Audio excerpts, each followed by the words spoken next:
ano ba tawag dyan? Sa upper bench. Okay lang po kayo? Hindi ko po kayo marinig.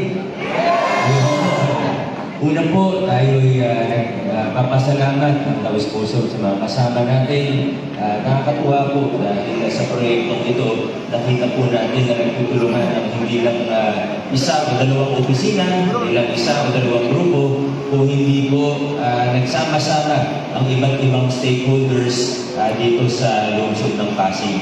Siyempre, nauna po dito ang Laguna Lake Development Authority or LLDAs o ang GM Attorney Senator Santiago. Maraming salamat po, sir, sa lahat po ng mga kasama ninyo. Napakagandang programa kanina. Pinapakita po sa akin ni GM kung gaano karami yung nakuha natin. Ano?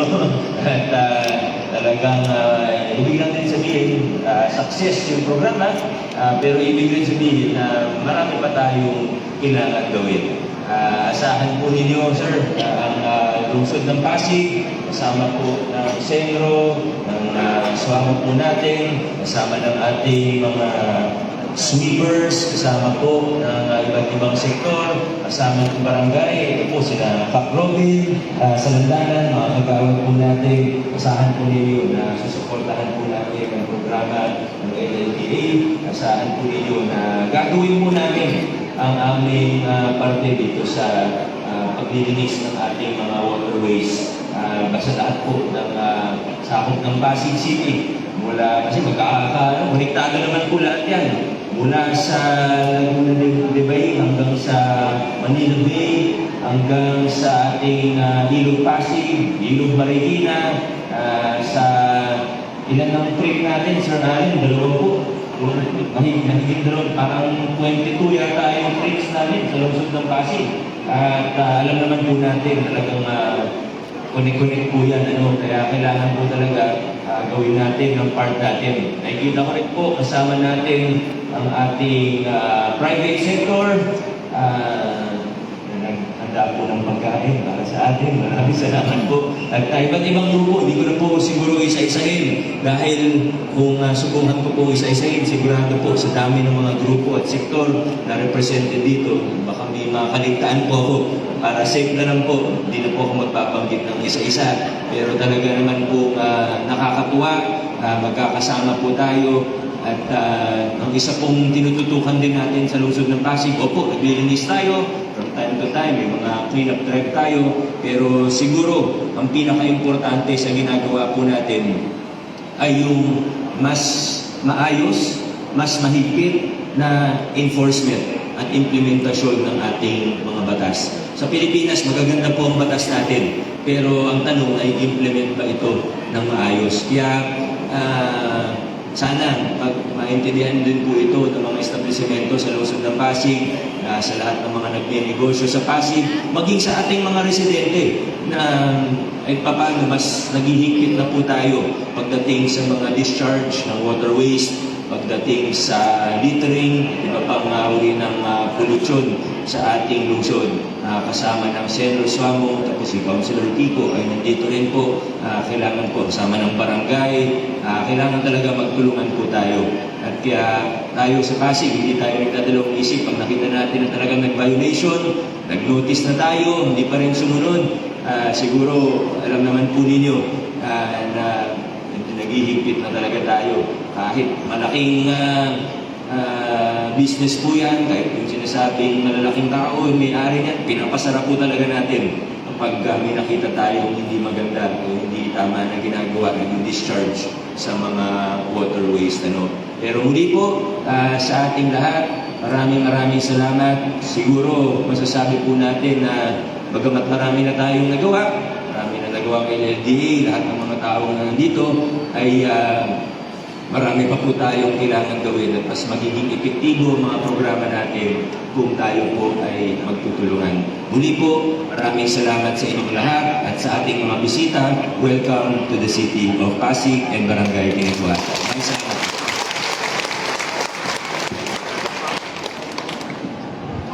Maraming salamat po, Mayor, sa inyong pahayag. Hingan din naman natin po ng pahayag ang pinuno ng Barangay Pinagbuhatan, walang iba kundi si si Kapitan Robin R. Salandanan. Good morning! Ayan, maraming pong salamat sa inyo, Mayor Vico Soto, at sa ating mga panauhin mula sa LLDA at sa lahat ng ahensya o sa lahat ng national government agency na alam ko naman na sumusuporta sa adhikain natin na sinatin ang Laguna de Bay. Kaisa niyo po ang barangay pinagbuhatan dyan, ang LGU, at sa lahat po na halos sa 300 mahigit na nakiisa. Palakpakan po naman natin ang ating mga sarili.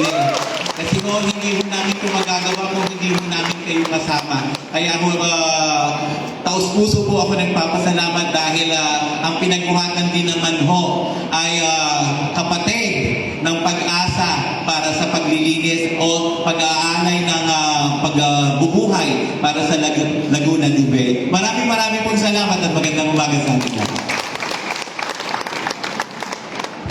Ayan, thank you very much po, Kapitan Robin Salandanan. At para naman po sa susunod na magbibigay ng mensahe, pakinggan naman po natin ito mula sa ating City Councilor, Honorable Kiko Rustia.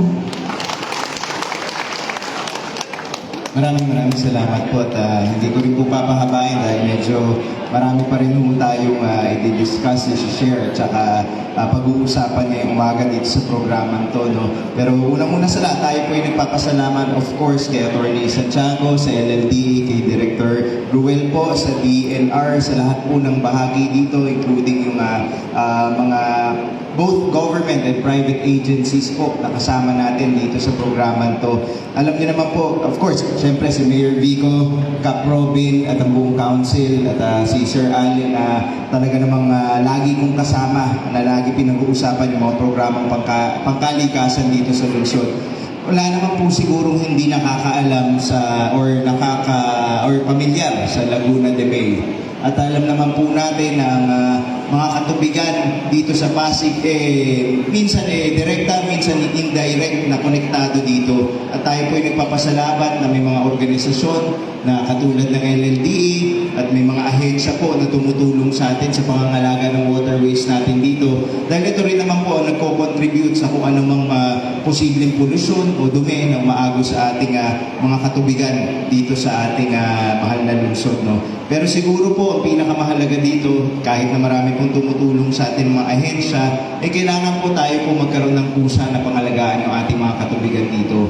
Dahil po tayo naman po ang naninirahan dito, gawin po natin bahagi ng ating buhay, ang pangangalaga ng kalikasan, kasama na rin po yung mga katubigan dito sa lungsod natin. Wala na po talaga tayo dapat ibang aasahan. Di po sana tayo umasa sa mga ahensya, sa mga organisasyon o kung sino mang tagalabas para pangalagaan po kung anong meron tayo dito. Sana po magkaroon tayo ng pusa na hikayatin yung mga kapitbahay natin na maging bahagi po dun sa mga programang ginagawa natin dito para pangalagaan ng kalikasan ng Pasig. Huwag po sana natin gawin to para sa atin. Gawin po natin to para sa mga anak natin, sa ating mga apo, dun sa mga magmamana po ng lungsod Pasig sa mga hinaharap na taon. Sana po makuha na po natin sa ating loob na talaga naman tutukan po natin yung mga sabihin na natin napakahaba daw kasi napahaba daw kasi kaya namatay na ako ng mic. So sana po makuha na po natin sa ating sarili na admit na nagkulang po tayo sa pangangalaga dati, pero ngayon po may pagkakataon po tayong ayusin yung mga pagkakamali na nakaraan at pagtulungan po yung kinabukasan ng ating bayan. So yun lamang po, again, magandang umaga sa ating lahat. Salamat po sa lahat ng tulong nyo. Salamat po sa mga stakeholders at sa, of course, sa inisyatibo lokal na pamahalaan at siyempre ng barangay. God bless po sa ating lahat.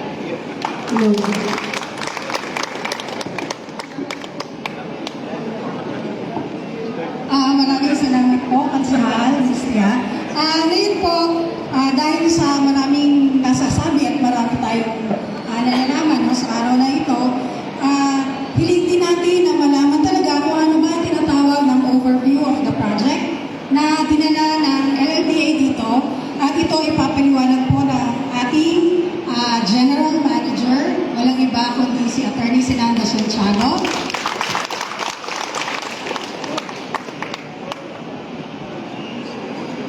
Magandang umaga po sa inyong lahat at hindi ko na po isa-isahin pero isa lang po, magandang umaga po. The most honorable mayor, most na po yun, and most respectable mayor, and the most available mayor. Ayaw ko kung ano ibig sabihin nun. Magandang umaga po, Mayor Vico Soto. Isa po malaking karangalan na makapagsalita dito sa Pasig. Pangalawa po na pong LGU ng Metro Manila, itong Pasig. Una po dun sa Muntinlupa. Ngayon, ay noon pong nakaraang linggo, nakalagay din po yung pangalan nyo. MMDA launched the Road to Zero Waste, pero ang nagpunta taga-Malabon, and I was able to also render a small talk. Para po sana sa message of support, ang sabi ko ay I am not only making a message of support but a commitment of action. Action na po tayo. Kaya mission in action, solid waste recovery. I started this last March of 2024. Pang-dalawang po na po itong LGU na iniikutan ko. Nangunguha po tayo ng solid waste for 1.5 hours para ho makapag-inspire hindi lang po sa kapwa ng LLDA o hindi para sa citizenship participation in particular. Now, nakakuha na po tayo ng almost 18 tons of plastic. Bukod pa po yung mga non-bio. Dito po sa atin, nakakuha tayo ng 2,600 plus of waste consisting of non-bio, bio, and plastic. Ngayon, ang interesado po ako kasi I used to work with a private institution regarding solid waste management. And I was a part of the preparation or the drafting of the IRR for the Extended Producers Responsibility Law, which is RA 11898. Pahapyaw lang po, nire-require po ang lahat ng mga malalaking kumpanya na merong plastic footprints na ikinakalat sa merkado. Tulad po ng Jollibee, kaya Jollibee ay nagpa-participate po. Kaya po, lahat sila yung obligadong i-recover ang mga plastic footprints na ikinalat nila sa merkado either by physical or through plastic credit. Now, ano pong purpose? Kasi kung hindi po sila mag-comply by 2023, dapat 20% recovery. By 2024, another 20%. At up to 2028, dapat maka 80%. Yun po yung batas. Kaya kung wala pong batas, ang mga mayor, enforcement is another issue. Ang ganda po ng batas, enforcement is another thing. Kaya kung wala pong magsisimula, ang coastal cleanup po ay part ng compliance sa APR Law 11898. Kaya sinimulan ko po ito dahil yung pong batas natin ay naging effective noong 2022 July because of lapse of hindi pinirmahan ni President Duterte. Pero naging batas panahon ni President Marcos. Now, yung IRR po natupad lang early last year, 2024. Early this year, 2024. So, ito po ay, kaya po in-involve ko dito yung Coalition of Solid Waste Management Provider. Sila po yung grupo na bibili po ng ating mga plastics. Meron po detalye ibibigay si Atty. Dwight at si Mr. Gary Miranda ng Coalition.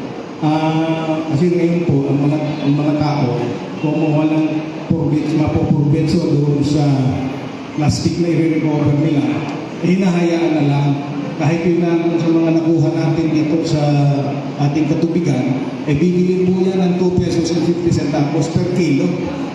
Outright po, bayan agad. Dahil ginawa ko po itong circular economy na hindi na sila mag-aantay yung mga tao. So, pagka nabayaran po, yun po naman gagawin ito, kukuhanin ng unang bayan para i-repurpose to an RDF. At yun po ang end of life ng plastic. Ano po itong mga plastic na ito? Ito po yung mga plastic na tinanggihan ng recyclers. Yung recycling po is not part of the compliance. So, medyo magpusisi po ito at si Seno po nakalimutan rin.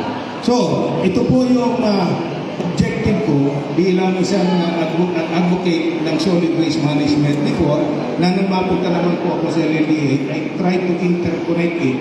Bakit ba? Dapat katubigan lang ang amin. Mind you, ang plastic po, pag napunta rin sa tubig, nagkukos din yan ng pollution. As a matter of fact, dala ko po dito, Mayor, bago po ginagawa ko po bago mag-inspect, physical recovery, nagkukondak muna ako ng water quality sampling. Actually, meron po akong resulta dito noong October 9 dahil na-postpone po tayo minsan because of the bagyo. So, I will not say mention this, but ang fecal coliform po natin ay medyo mataas. So, this is one way of saying mag-cooperate po tayo na mapababa dahil kung may mga kumukuha ng tubig dyan, baka maapektuhan. Yun lang naman po. At marami po ang purpose na ginagawa ko rito para magkaroon na rin ng constructive notice sa Senro at sa DENR para hindi po parang i-penalize kayo, hindi para magtulong-tulong tayo lahat, lalo na po yung nagkukos ng ating mga residente na nagkukos na ating pagtaas ng fecal coliform. Hindi lang po sa human waste yan, animal waste also nagkukos ng fecal coliform. No? Kaya ito po ay isang advokasya ko na ikalat ito, lalo kasi madami talaga sa Laguna yung fecal coliform. At yan po ang ngayong prevalent parameters para makakomply tayo under the Clean Water Act. Ang plastic po, malapit na. Yung nanoplastic, marami na rin pong pag-aaral na meron na rin ang Laguna, di ba? So, tulungan natin. Now, and again, last October 18, dahil marami po tayong bagyo na naka-apekto sa ating kalupaan, nag-issue po ang Malacanang ng Presidential Order na pag-aralan kung paano mapapataas ang holding capacity ng Laguna Lake ng tubig para kung meron tayong bagyo, kaya pong i-accommodate ang Laguna Lake bago makarating sa Manila Bay. So nag-submit po ako for every 30 days, nag-submit po ako ng plano, short-term, mid-term, at saka long-term plans. Isa na po dyan, desiltation. Isa na po dyan, sana bawat nabungit ni Mayor, nakikinig ko, may 32 tributaries siya kahit dito. 24 tributaries leading to the another baybayin ng LGU, papunta sa lake. Kaya nakita ko kanina doon sa aking pinagtanggalan ng kwan, medyo may kailangan na po ng desiltation at marami na rin mga water hyacinth. So, ang plano ko ngayon ng LLDA ay bumili ng water hyacinth harvester, barge, at the same time yung bangko. Preparasyon po ito para makatulong sa mga LGU na matanggal natin at magkaroon ng displacement. Instead of water hyacinth lang yung nakikita natin dyan, magkakaroon ng kalupaan. Diyan na napupunta yung mga informal settler families, gagawin natin yung tubig. Doon magiging storage. At doon sa isang, kasi karaniwan ng baha dito, naiipit yung tubig palabas sa manggahan. Sinuggest ko sa DPWH, gumawa ng breaking water. Kasi ang tubig, paglagpas ng manggahan, diretso na lang sa binangonan, doon ang baha. At walang kumakanan papuntang Taytay. Kasi marami na rin doon kailangan indisip sa lugar na yun. Medyo malawak po naging problema ng LLA sa pamumuno ko. At ako, dahil mission in action, I have to be in all these places. Medyo napapagod na rin po yun. Ganun na rin kayo. So, yun lang po. I will not anymore extend my talk, but asahan po ninyo at tulong-tulong tayo. Pati po ang Coast Guard, tumutulong sa amin, ang marine, mga fisher wardens, lahat. Aktiban natin NGOs, at of course, ang mga family ng industriya, Jollibee, McDo, Gardenia, nagpapakain po sila, tumutulong, kahit po sa isang oras at kalahati. Of course, Manila Water, nandito sumusuporta po yan. Pag nakuha kayo, nandiyan ang Manila Water. Kanya-kanya pong destinasyon. East po, Laguna ay sa kanila, ang west po ay sa Maynila. Kaya hindi po kami mauuhaw. Kaya, now, we're also helping them dahil kumukuha sila ng tubig sa Laguna de Bay. Kung pababayaan na lang natin sila lang at yung mga tao ay hindi natin advise, ay aspire to inspire para yung mga tao din ay manguna na sila lang mag-self-discipline kasi pag wala ko rin silang disiplina kahit anong gawin ng ating mga namumuno sa bayan, wala akong mangyayari. Yun lang po ay the cooperation of everyone at salamat sa taga-LLDA na nag-ilusad natin ito. Akala ko, biro-biro lang noon. Kailangan pala tuloy-tuloy, Mayor. So, nakikita ko naman at kayong inspirasyon dito sa Pasig. Huwag ho tayo magsawa para sa bayan, para sa ating inang kalikasan. Yun lang po. Maraming salamat po.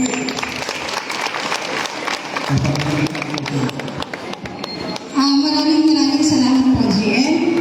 Ngayon po ay may igagawad tayong Certificate of Appreciation para sa City Government of Pasig.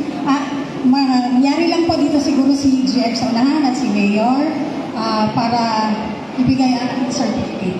Okay, let me read. Certificate of Appreciation to the City Government of Pasig in recognition of your distinguished contribution and invaluable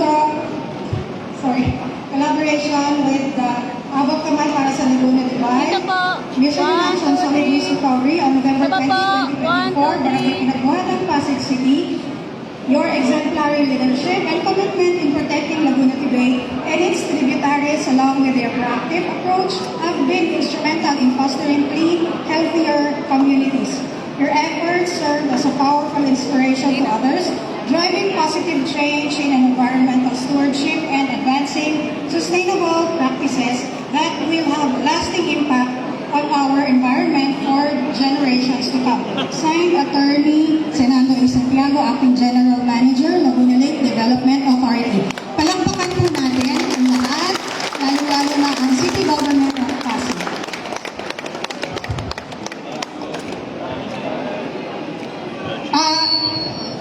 GM, tayo po ay pupunta na sa tinatawag nating Declaration of Support. Mangyari lang pong tayo po ay pipirma para sa tinatawag nating Declaration or Pledge of Dedication for every partner. Okay, so may we request City Councilor Raymond Francis Rustia.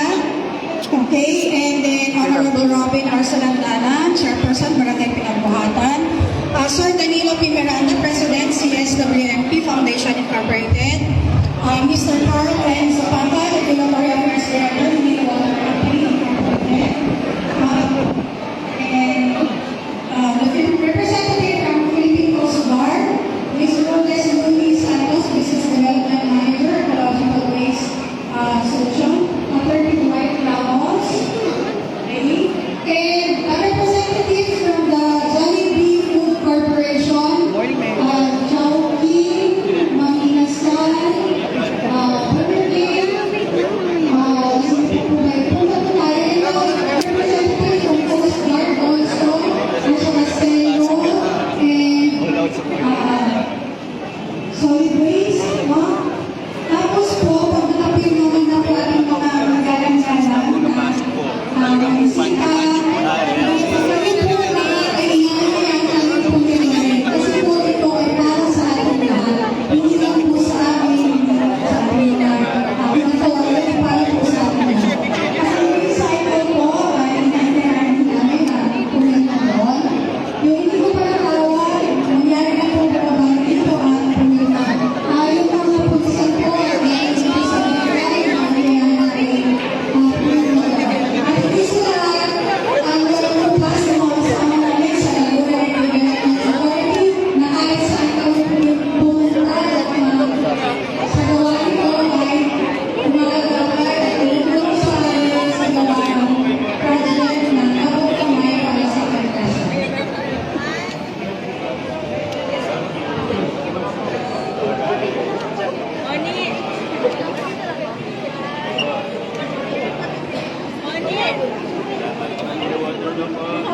So, Manila Water po, group na po tayo. Lahat na po Manila Water. Manila Water Group.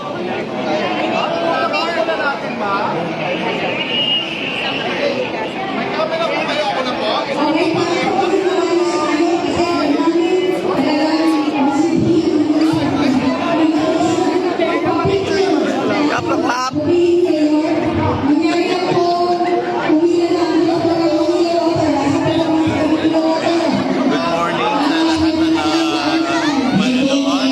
Nagpapasalamat sa LLDA sa inisyatibo para linisin ang Laguna de Bay na isa ng barangay Pinagbuhatan, Barangay Council at ang ating LGU. Kami mo sa Barangay Kumatan ay nakikiisa sa layunin na mapalinis, mapaganda muli ang Laguna de Bay. Marami pong salamat. Ano po ang masasabi natin sa proyekto pong ito? Ang masasabi ko sa proyektong ito ay tamang-tama at naaayon. Alam naman natin lahat na ang kalikasan ay hindi pare-parehas, pero naniniwala ako kung kaisa natin ang mamamayan, kaisa natin lahat community, magtatagumpay tayo para maging maayos, malinis, mabaho ang kapaligiran. Maraming salamat. Sino po ang mga nakaisa? Sino po ang mga pumunta po? Ay, natutuwa ako ang pumunta ay ang lahat ng sektor. Nandito ang Mayor Toto, kasama si Konsehal Kiko Rusya.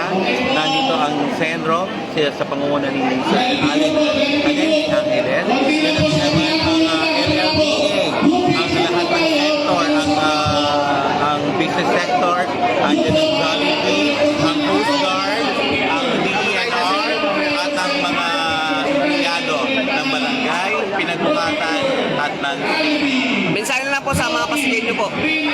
ang aking pong mensahe ay patuloy po natin pangalagaan ng ating kapaligiran, kalikasan, para po mapakinabangan ng lahat, lalo na ng ating kabataan. Maraming salamat.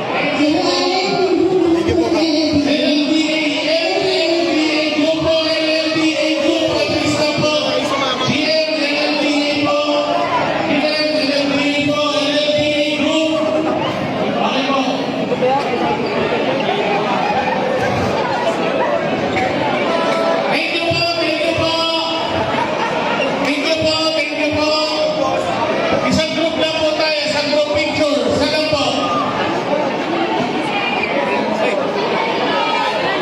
Baba niyo po yung, baba niyo po. Baba po, ayan, upo po, upo po. Upo po, upo po, upo po. Dito po tayo, picture lang po. 1, 2, 3. 1, 2, 3. Okay po. O, sentro, mabilis, sentro. Sentro. O. Pedro, PM. Wala po sa tapo ito.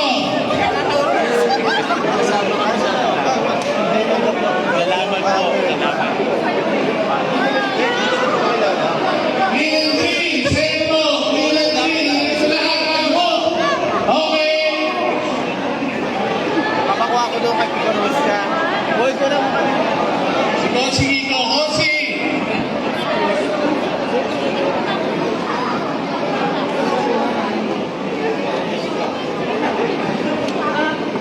Okay, thank you po. Salamat po sa inyong lahat. Maraming salamat po sa nakidalo. Abot kamay para sa Laguna de Bay. Barangay po, barangay, barangay, barangay, barangay.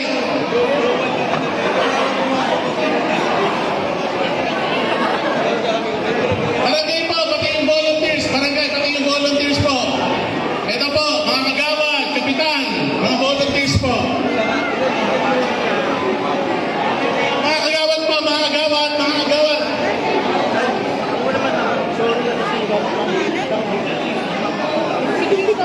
Ayan, dito po po, sama po kayo. Sige po. Pero sabi naman naman ko siya,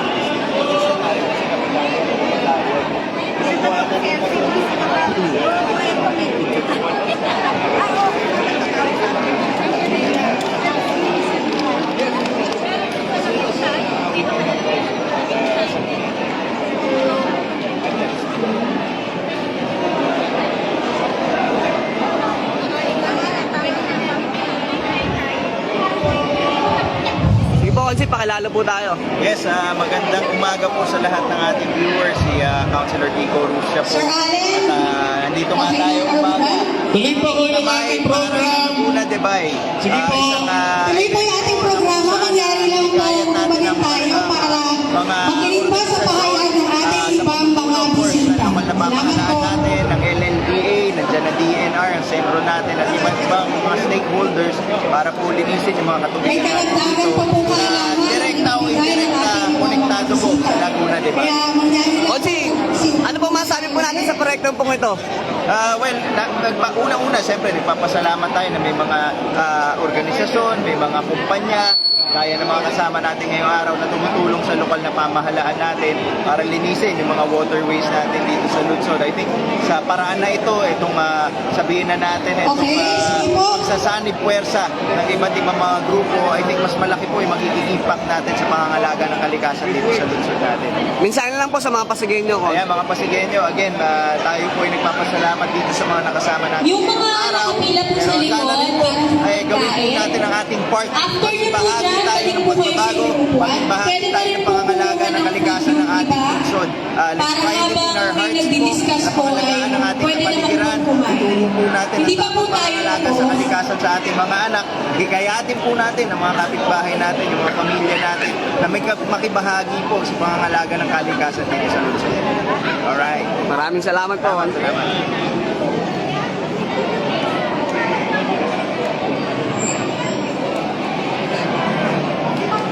Okay, itutuloy